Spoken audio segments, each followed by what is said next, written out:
Hi guys, so I've been asked by a couple of my followers how I go about making some of the base work that I do for my models and what materials do I use.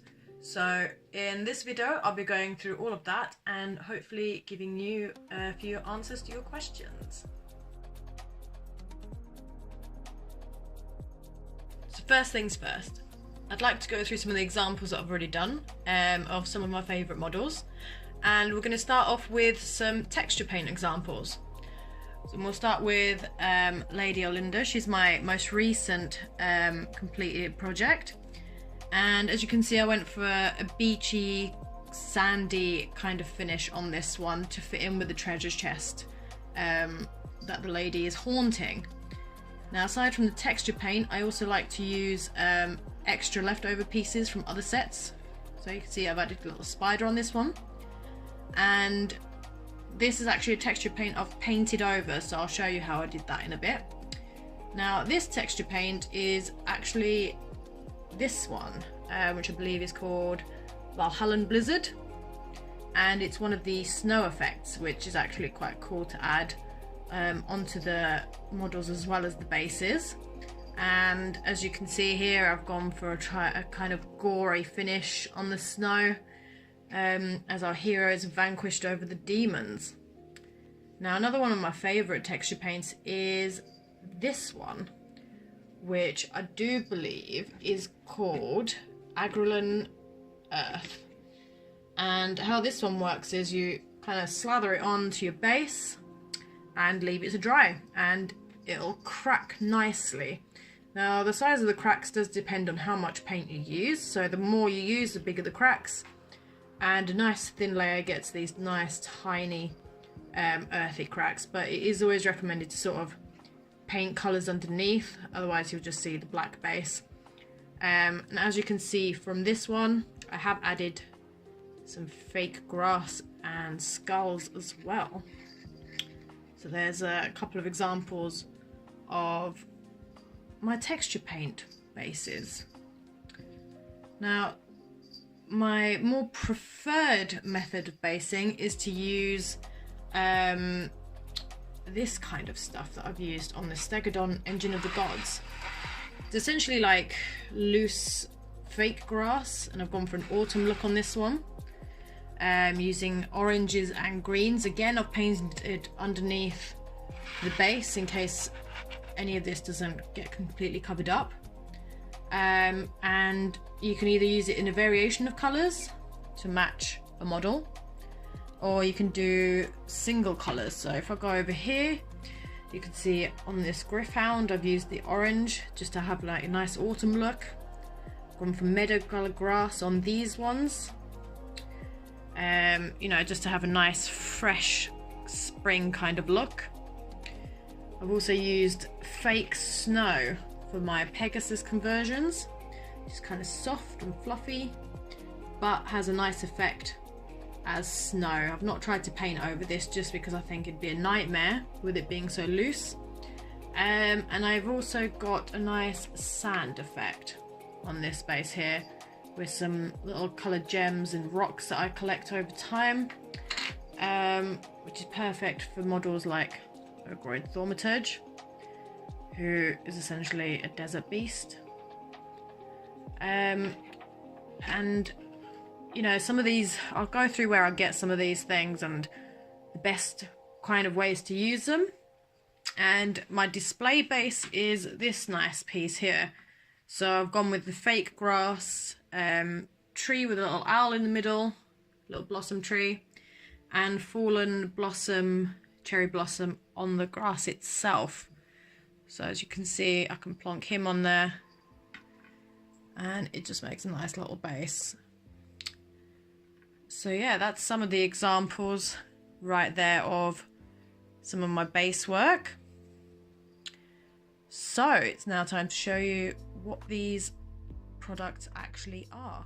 Okay guys, so now I've gone through some of the example of the work that I've done. I'm going to show you the materials I've used over time, but I shall add that there is a lot of other stuff out there, so feel free to have a browse around the internet, ask your friends, and everyone else in the group, because there's a lot of stuff out there and a lot of different ideas that you could work with.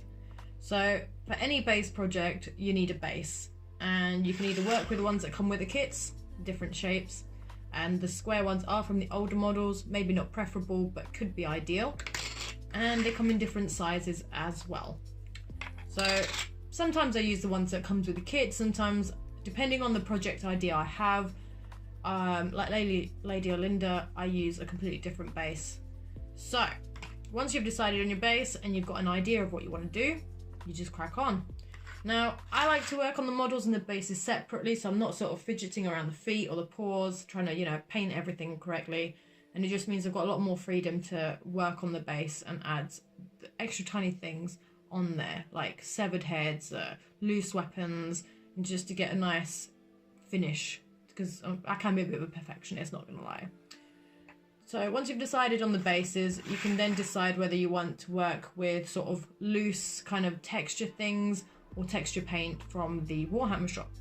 Now there's only 3 that I've ever used, and that is Valhalla Blizzard, Agrellan Earth, and my not so favourite Astrogranite Debris. Now the Valhalla Blizzard is your snowy effect one. It does dry quite solid, so all you'll need to do is layer it on the base, leave it to dry. Ideally you should paint a white undercoat of paint underneath, so if you do have like kind of thin layer on it, it doesn't show through the black base, it will just show white and you don't have to worry about it looking a bit patchy. I've decided to add a severed arm on this one and sort of a bleeding blood effect on the snow. Agrellan Earth, I have used this in 2 ways on this model. So I've used it on the base as the cracked earth, and as I mentioned earlier, depending how thick you layer it on is how big the cracks will be. So the thicker the layer, the bigger the cracks. Again with this one, make sure you paint a nice layer of colour underneath. If you're going for a lava look, maybe do a blend of orange, yellows and blacks, and then when you've painted the Agrellan Earth over the top, it'll crack and show through nicely. I have also used this on the shoulder pads, I'm not sure if you can see that well. And I've painted yellow underneath and painted the Agrellan Earth a darker shade of brown after. Now the debris look, I kind of describe as sort of lumpy space rock tarmac. I use my Lord Relictor for this. I've added a gold nugget in there, but as you can see, it's nothing exciting. Grey, and we'll see if you can see that there. Probably not very clear. I don't really use this one as much, so I won't be talking about it that much either.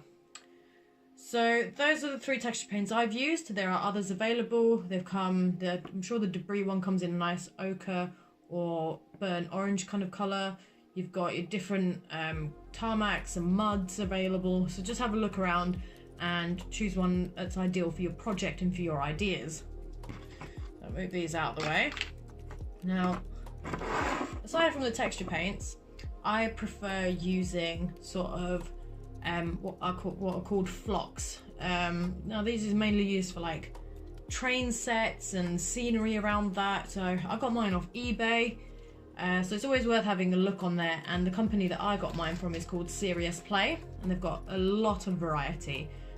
Different shades of grass, different shades of sand, snow, the lot. Honestly, have a look, hedges, flowers.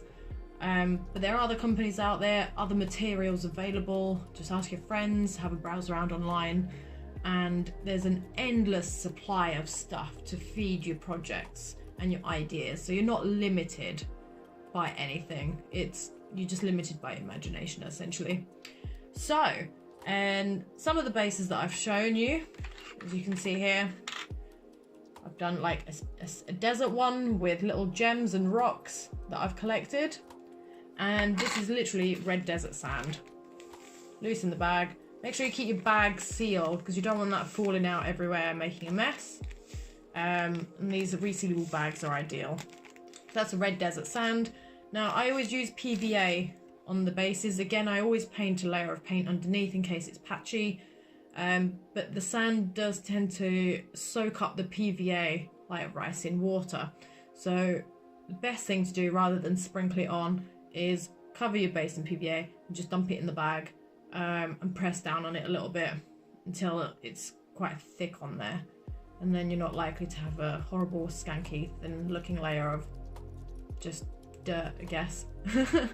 Another one that I did was the fake snow on my Pegasus conversions, light and fluffy and easy to work with. Again, same method, put your PVA on the base and put the base in the soft white scatter. Again, I'll remind you, keep your bag sealed because you don't want this flying around everywhere. Now, some of the grass effects come in a few different shades. This is the Lush Grass one, nice light spring color. I do have another shade, which is the Dark Mossy Fields. And as you can see, there's a very huge color difference there. Got the nice spring happy one, and then you've got the dark somber effect, which will be better for the dark gloomy projects. I've also mentioned a nice autumn look, which I used on the Stegodon. Now on this one, I did use a mixture of the two grasses and then put the autumn orange flock on top to make it look like fallen leaves. So it just depends what idea you have, what colour scheme you have. I thought my blue Stegodon looked quite nice on an autumn finish. It just makes it stand out quite nicely. Now, my favourite recent piece is my display model base. And I literally use this just for display purposes. So I've used the lush green colour and left little patches to add the blossom scatter on top. And it is literally, I'm not sure what the material is, but it's soft and fluffy, pink and white to make it look like cherry blossom has fallen. And I've created a little tree with a little owl on the back there. And it looks like a nice spring finish. So if you're working on something elvish, would be ideal on there. So it just depends on your preference. So that's some of the materials for my base work. And that's sort of the underlying bit, the main part of the base. And once I've decided a colour scheme and an idea, kind of sort of start putting it together as I go along. So once I've based it with either the flocks or the texture paints, I go on to the smaller detailed bits. Now in some of the models I did have sort of fake grass pieces on there, so I don't know if you can see on there. You got the little fake grass tuft. It's not very clear, so I do apologise. Now you can buy these in boxes like this, and how they come, they literally come on a sheet of plastic on, that looks like this, and it's literally a case of lifting one off. You're supposed to use tweezers, but I never do. So if you lift it off, you can see underneath it's like a jelly, you can see it shining there a little bit, a giant jelly shiny sticky finish. You just stick it on the base where you want it, and they come in different sizes. So I've used all the tiny ones. As you can see, it gets bigger at the bottom, so it just depends on the size of your project. Aside from the grasses, if you have any spare bits from, you know, models that come with variations, do not worry, they come in very handy. So this is just one of my spare bits. You've got monster tails, you've got cloaks, weapons, spiders, dryad pieces. Depending on your idea, you can make an amazing battle scene. You could make, you know, you can make absolutely anything. Your options are limited by your imagination, so don't hesitate to experiment, you know, because spare bits will be there, and you'll keep adding to it as you buy more models. So I always say, you know, I encourage sort of exploring ideas, because you're not going to know about something until you try it. Aside from the synthetic things that you can buy in the shop, nature comes in handy as well.